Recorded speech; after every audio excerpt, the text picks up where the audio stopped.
Ireland ವಿರುದ್ಧದ clean sweep, England ವಿರುದ್ಧದ white ball ಸೀರೀಸ್ಗಳ ಸೋಲು, ಮ್ಯಾನೇಜ್ಮೆಂಟ್ ಮಾಡಿದಂಥ ಮಿಸ್ಟೇಕ್ಗಳಿಂದಲೇ ಟೀಮ್ ಇಂಡಿಯಾ ಇಲ್ಲಿ ಸೋತಿರುವಂಥದ್ದು.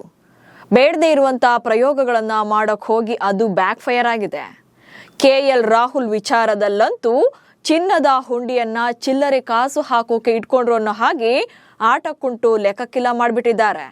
ಅದು ಹೇಗೆ ಅನ್ನೋದನ್ನ ಈ ವಿಡಿಯೋದಲ್ಲಿ ಹೇಳ್ತೇನೆ. ನಾನು ಶಾಂತ. ನೀವು ಸುದ್ದಿಯಾನದ ಸಬ್ಸ್ಕ್ರೈಬರ್ ಆಗೋದಕ್ಕೆ ಮರಿಬೇಡಿ. ಇಂಗ್ಲೆಂಡ್ ವಿರುದ್ಧದ ಸರಣಿಯಲ್ಲಿ KL ರಾಹುಲ್ ಮೊದಲ ಹಾಗೆ ಮೂರನೇ ಮ್ಯಾಚಲ್ಲಿ ಆಡಿದ್ರು. ಎರಡೂ ಮ್ಯಾಚ್ಗಳಲ್ಲೂ ಕೂಡ 6ನೇ ಕ್ರಮಾಂಕದಲ್ಲಿ ಬ್ಯಾಟಿಂಗ್ ಅನ್ನು ಮಾಡಿದ್ರು. ಎರಡನೇ ಪಂದ್ಯದಲ್ಲಿ ಹೆಲ್ತ್ ಇಶ್ಯೂನಿಂದಾಗಿ ಅವರು ಆಡಿರಲಿಲ್ಲ, ತಂಡದಿಂದ ಹೊರಗಿದ್ರು. ಇನ್ನು ಮೊದಲ ಮ್ಯಾಚಲ್ಲಿ 1 ರನ್ ಗಳಿಸಿ ಔಟ್ ಆಗಿದ್ದಂಥ ರಾಹುಲ್ ಕೊನೆ ಮ್ಯಾಚಲ್ಲಿ 12 ರನ್ ಗಳಿಸಲಷ್ಟೇ ಸಾಧ್ಯವಾಗಿತ್ತು. KL ರಾಹುಲ್ ಅವರ ಬ್ಯಾಟಿಂಗ್ನಲ್ಲಿ ಫೇಲ್ಯೂರ್ ಆಗ್ತಾ ಇರೋದಕ್ಕೆ ಕಾರಣ ಮ್ಯಾನೇಜ್ಮೆಂಟ್ ತೆಗೆದುಕೊಳ್ತಾ ಇರುವಂಥ ನಿರ್ಧಾರಗಳೇ ಅಂತ ಮಾಜಿ ಕ್ರಿಕೆಟಿಗರು ಕೂಡ ಅಸಮಾಧಾನ ವ್ಯಕ್ತಪಡಿಸಿದ್ದಾರೆ. ದೊಡ್ಡ ಗಣೇಶ್ ಅಂತೂ ಇಂಟ್ರೆಸ್ಟಿಂಗ್ ಎಕ್ಸಾಂಪಲ್ ನೀಡಿದ್ದಾರೆ. ಶೆಡ್ನಲ್ಲಿ ಧೂಳು ಹಿಡಿದ Ferrari car KL Rahul. England ವಿರುದ್ಧ ಭಾರತ ಸರಣಿಯನ್ನ ಸೋತ ಮೇಲೆ ಮತ್ತೆ KL ರಾಹುಲ್ ಅವರ ಬ್ಯಾಟಿಂಗ್ ಕ್ರಮಾಂಕದ ಬಗ್ಗೆ ಮತ್ತೆ ಚರ್ಚೆ ಆಗ್ತಾ ಇದೆ. ಮಾಜಿ ಕ್ರಿಕೆಟಿಗ ದೊಡ್ಡ ಗಣೇಶ್ ಕೂಡ ಈ ಬಗ್ಗೆ ಧ್ವನಿ ಎತ್ತಿದ್ದಾರೆ. ಫೆರಾರಿ ಕಾರಿನ ಬಗ್ಗೆ ಎಕ್ಸಾಂಪಲ್ ನೀಡಿ KL ರಾಹುಲ್ ಪರಿಸ್ಥಿತಿಯನ್ನ ವಿವರಿಸಿದ್ದಾರೆ. ಏಕದಿನ ಮಾದರಿಯಲ್ಲಿ 5ನೇ ಕ್ರಮಾಂಕದಲ್ಲಿ ಬೆಸ್ಟ್ ನಂಬರ್ ಹೊಂದಿರುವಂತ ರಾಹುಲ್ರನ್ನ 6ನೇ ಕ್ರಮಾಂಕದಲ್ಲಿ ಬ್ಯಾಟಿಂಗ್ ಆಡಿಸ್ತಾ ಇರೋದು ಯಾವುದೇ ತರ್ಕಕ್ಕೆ ನಿಲುಕದ್ದು ಅಂತ BCCIಗೆ ನೇರವಾಗಿ ಹೇಳಿದ್ದಾರೆ. ರಾಹುಲ್ ಹೇಳಿ ಕೇಳಿ ಪ್ಯೂರ್ ಬ್ಯಾಟರ್, ಹೀಗಿದ್ರೂ ಕೂಡ ನಂಬರ್ 6ನಲ್ಲಿ ಆಡಿಸಿ ಅವರ ಫೇಲ್ಯೂರ್ಗೆ ಕಾರಣ ಆಗಿದ್ದಾರೆ. ಶೆಡ್ನಲ್ಲಿ ನಿಲ್ಲಿಸಿರುವಂಥ ಫೆರಾರಿ ಕಾರಿನಂತೆಯೇ ಆಗ್ತಾ ಇದೆ.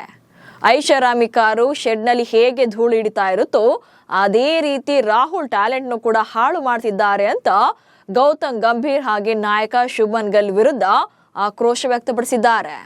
ಹಾಗೆ ಮಾಜಿ ಕ್ರಿಕೆಟಿಗ K ಶ್ರೀಕಾಂತ್ ಕೂಡ ಮ್ಯಾನೇಜ್ಮೆಂಟ್ ವಿರುದ್ಧ ಕೆಂಡವಾಗಿದ್ದಾರೆ. ಬಿಗ್ ಟಾರ್ಗೆಟ್ ಬೆನ್ನಟ್ಟುವಾಗ KLಗೆ 6ನೇ ಕ್ರಮಾಂಕ ಯಾಕೆ? ಇಂಗ್ಲೆಂಡ್ ವಿರುದ್ಧದ ಕೊನೆಯ ಮ್ಯಾಚ್ ಅಲ್ಲಿ ಆಂಗ್ಲರು 388 ರನ್ಗಳ ಬಿಗ್ ಟಾರ್ಗೆಟ್ ನೀಡಿದ್ರು. ಸೊ ಈ ಗುರಿಯನ್ನ ಬೆನ್ನಟ್ಟಿದಂತ ಭಾರತ 40 ಓವರ್ಗಳವರೆಗೂ ಕೂಡ ರೇಸ್ನಲ್ಲೇ ಇತ್ತು. ಆದ್ರೆ ಯಾವಾಗ ವಿರಾಟ್ ಕೊಹ್ಲಿ ಹಾಗೆ ರೋಹಿತ್ ಶರ್ಮಾ ಔಟ್ ಆದ್ರೂ ಅಲ್ಲಿಂದ ರನ್ಸ್ ಬರಲಿಲ್ಲ. ಶ್ರೇಯಸ್ ಅಯ್ಯರ್, ಇಶಾನ್ ಕಿಶನ್ ಹಾಗೆ KL ರಾಹುಲ್ ಬೇಗನೆ ಔಟ್ ಆಗ್ತಾರೆ. ಸೊ ಈ ಮ್ಯಾಚ್ ಅಲ್ಲೂ ಕೂಡ ರಾಹುಲ್ 6ನೇ ಕ್ರಮಾಂಕದಲ್ಲೇ ಕ್ರೀಸ್ಗೆ ಬಂದಿದ್ರು. ಸೊ ಇದನ್ನೇ ಪ್ರಶ್ನೆ ಮಾಡಿರುವಂತ ಶ್ರೀಕಾಂತ್ ಗಂಭೀರ್ ಮತ್ತು ಟೀಮ್ಗೆ ಕೆಲ ಪ್ರಶ್ನೆಗಳನ್ನ ಕೇಳಿದ್ದಾರೆ.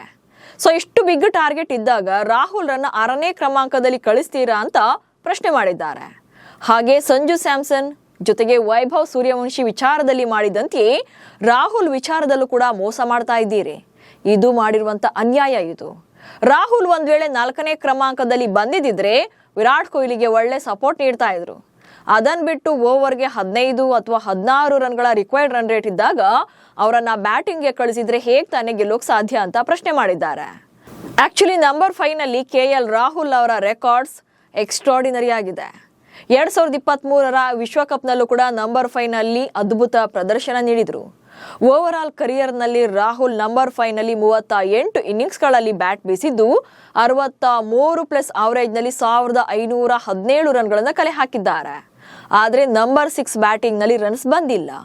ಪದೇ ಪದೇ ಸ್ಲಾಟ್ ಬದಲಾವಣೆ ಆಗ್ತಾ ಇರೋದ್ರಿಂದ ಅಭದ್ರತೆಯ ಭಯ ಕಾಡ್ತಾ ಇರೋದ್ರಿಂದಲೇ ರನ್ಸ್ ಬರ್ತಿಲ್ಲ ಅನ್ನೋದು ಶ್ರೀಕಾಂತ್ ಅವರ ವಾದ. ಒಟ್ಟಿನಲ್ಲಿ ಟೀಮ್ ಇಂಡಿಯಾದ ಸೋಲಿನಲ್ಲಿ ಆಟಗಾರರ ಕಳಪೆ ಪ್ರದರ್ಶನದ ಪಾತ್ರ ಎಷ್ಟಿದೆಯೋ ಅದಕ್ಕಿಂತ ಜಾಸ್ತಿ ಗೌತಮ್ ಗಂಭೀರ್ ಮತ್ತು ಮ್ಯಾನೇಜ್ಮೆಂಟ್ ಮಾಡ್ತಾ ಇರುವಂತಹ ಮಿಸ್ಟೇಕ್ಗಳೇ ಎದ್ದು ಕಾಣ್ತಾ ಇದೆ. ನಮಸ್ಕಾರ.